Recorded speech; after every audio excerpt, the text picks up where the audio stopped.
Khamgaon Jalna railway मार्गासाठी केंद्रासह राज्य सरकार निधी देणार। राज्य सरकारच्या अर्थसंकल्पीय अधिवेशनात 50% हिस्सा देण्यास मंजुरी। गुलाबराव पाटलांच्या हस्ते 8 नव्या रुग्णवाहिकांचं लोकार्पण। जिल्हा नियोजन निधीतून रुग्णवाहिका उपलब्ध। पुणे पोलिसांची शहरात सकाळपासून गस्त। मुख्य रस्त्यांवरून रूट मार्च। वाढत्या गुन्हेगारीच्या पार्श्वभूमीवर पुणे पोलीस सतर्क। जळगाव जिल्ह्यात अवकाळी पावसानं 82 गावांमधील 2010 हेक्टर क्षेत्रातील पिकांचं मोठ्या प्रमाणात नुकसान। ज्वारी, मका, गहू पिकांना फटका।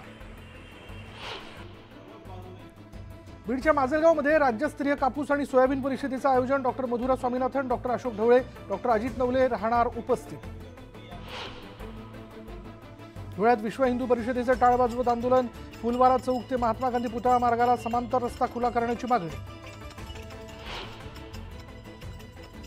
परभणीच्या डिग्रस बंधाऱ्यातून नांदेडसाठी पाणी सोडण्याच्या हालचाली सुरू। तर आमच्या हक्काचं पाणी आम्हालाच राहू द्या, शेतकरी आणि नागरिकांची प्रशासनाकडे मागणी।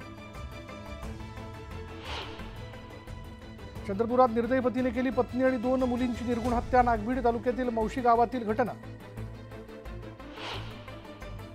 मुख्यमंत्री एकनाथ शिंदे उद्या जळगाव दौऱ्यावर। खेडी शिवारात 55 एकरांच्या भूखंडावर तयार करण्यात येणाऱ्या वारकरी भवनचं करणार भूमिपूजन। जिल्हा प्रशासनाकडून जोरदार तयारी। रत्नागिरीच्या उबरले परिसरात आढळले 10,000 वर्षांपूर्वीचे कातळशिल्प। कातळशिल्पांचं संशोधन करण्याची अभ्यासकांची मागणी।